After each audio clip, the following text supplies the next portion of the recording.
diambil yang puncaknya itu atapnya, ditumpahkan ke desa ini. Jadi bisa melompati satu wilayah. Kan di situ kisah nyata kejadian pada tahun 1955. Ini lebih dahsyat dari tanah longsor. Kejadian di sebuah dukuh namanya Dukuh Legetang. Itu di komplek Dieng. Malam hari itu hujan lebat sekali. Petir sana sini, petir sana sini. Gak ada orang yang berani keluar dari rumah. Akan tetapi penduduk desa Legetang, dusun Legetang, tetap berbuat maksiat. Baru keesokan harinya, orang-orang yang ada di sekeliling dusun Legetang keluar dari rumah. Mereka ngelihat ada sebuah gunung, namanya Gunung Pengamun-amun. Ternyata gunung itu sudah separuh nggak ada separuh. Kemudian mereka lebih kaget lagi ketika gunung yang separuh itu sudah pindah di atas dusun Legetang. Assalamualaikum warahmatullahi wabarakatuh. Balik lagi dengan Indra di Juru Sejarah.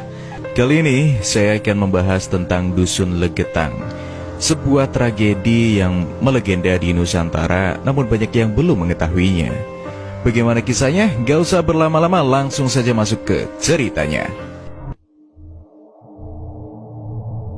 Ada sekelumit kisah nyata yang pernah terjadi pada bangsa ini yang mungkin kita telah lupa atau bahkan belum mengetahuinya.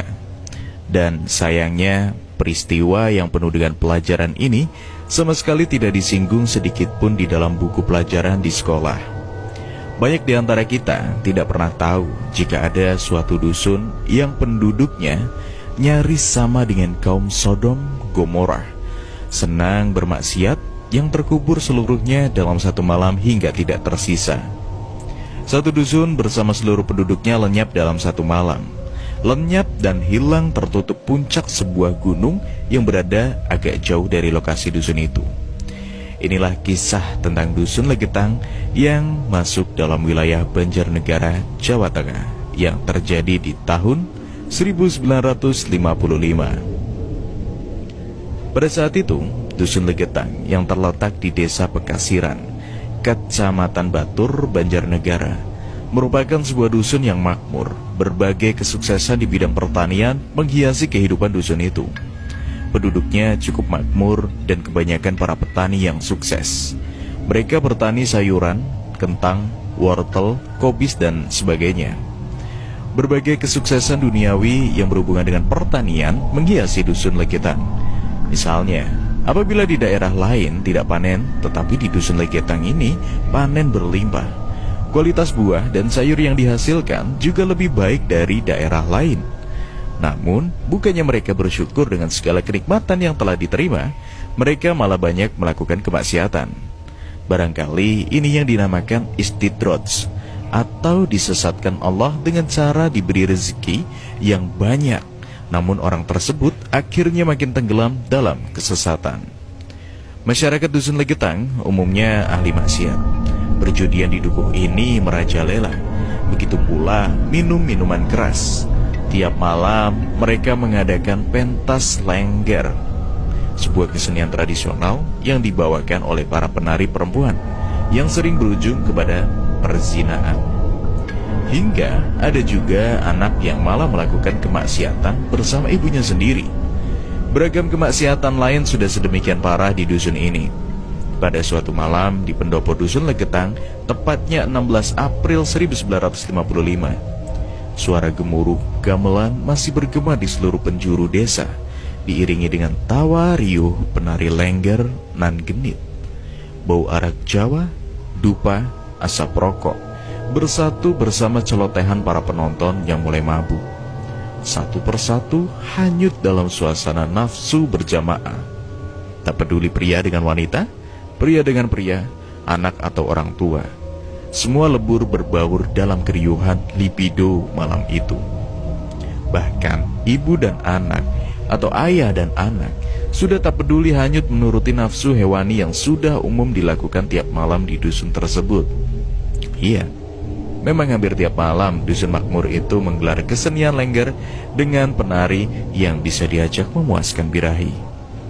Semakin malam, semakin membaur antara suara dengung gong atau leguhan penari penonton.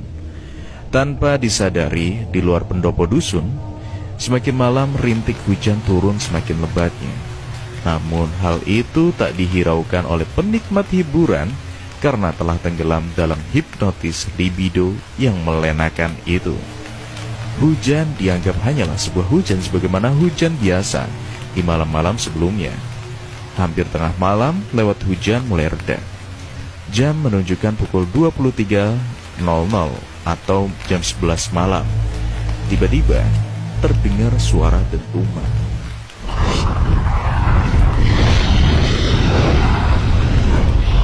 Sedemikian dahsyatnya, seperti suara meteor yang jatuh menghantam bumi. Gemuruh gamelan dan lenguhan riuh tiba-tiba sirna berubah menjadi sunyi, senyap, dan hilang hanya dalam sekejap. Suara itu terdengar sampai ke dusun dan desa-desa tetangganya. Namun, malam itu tidak ada satupun yang berani keluar karena selain suasana teramat gelap, jalanan pun sangat licin. Pada pagi harinya, masyarakat yang ada di sekitar dusun Legetang yang penasaran dengan suara yang amat keras itu, barulah keluar rumah dan ingin memeriksa bunyi apakah itu yang terdengar amat memekakan telinga tadi malam. Mereka sangat kaget ketika di kejauhan terlihat puncak gunung atau pengamun-amun sudah terbelah, rompal, dan mereka lebih kaget bukan kepalan ketika melihat dusun Legetang sudah tertimbun tanah dari irisan puncak gunung tersebut. Bukan saja tertimbun, tapi sudah berubah menjadi sebuah bukit dengan mengubur seluruh dusun beserta warganya. Dusun Legetang yang tadinya berupa lembah kini sudah menjadi sebuah gundukan tanah baru menyerupai bukit. Dusun Legetang hilang dan lenyap dalam semalam beserta seluruh penduduknya. Gegerlah kawasan Dieng kala itu. Sejak ini mulai bermunculan banyak spekulasi. Seandainya gunung Pengamun-amun sekedar longsor, maka longsoran itu hanya akan menimpa di bawahnya, karena masih ada sungai dan jurang. Akan tetapi, kejadian ini bukan longsornya gunung.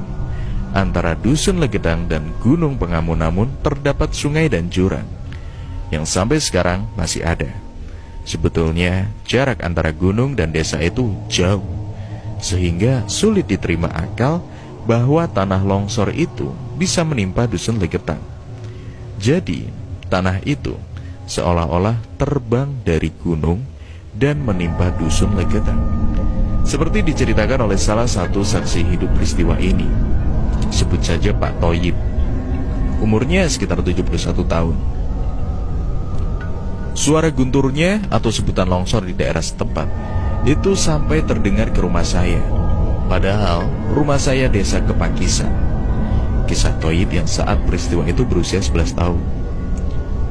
Toyib melanjutkan, akan tetapi karena gelapnya malam dan hawa dingin menusuk tulang, membuat warga yang mendengar suara mengejutkan itu tidak berani keluar rumah untuk memeriksanya. Baru esok paginya diketahui, ternyata suara itu berasal dari longsoran lereng sisi tenggara gunung Pengamun-amun yang tepat menimpa dusun Legetang. Dari kejauhan terlihat puncak gunung Pengamun-amun sudah rompal atau terbelah.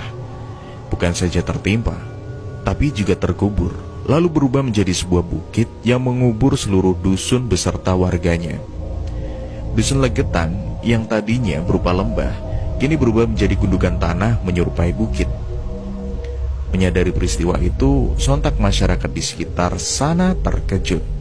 Kemudian banyak yang berteriak, "Legetang guntur! Legetang guntur!" Situasi saat itu menjadi ramai dan membuat masyarakat berbondong-bondong untuk melihat lokasi kejadian. Walaupun dusun yang lain juga hampir sama, tapi dusun Legetang sudah terlalu parah, terutama maksiat-maksiat masalah seks bebas, kata Pak Toyib. Dari 351 korban jiwa, terdapat 19 orang yang berasal dari luar dusun Legetang. Sementara itu, masih ada 2 orang warga asli Legetang yang selamat dari bencana tersebut. Yang hidup cuma disisakan 2 sama Allah. Itu perempuan semua. Mungkin disisakan 2 biar untuk sejarah keadaan desa sini. Tapi sekarang sudah meninggal.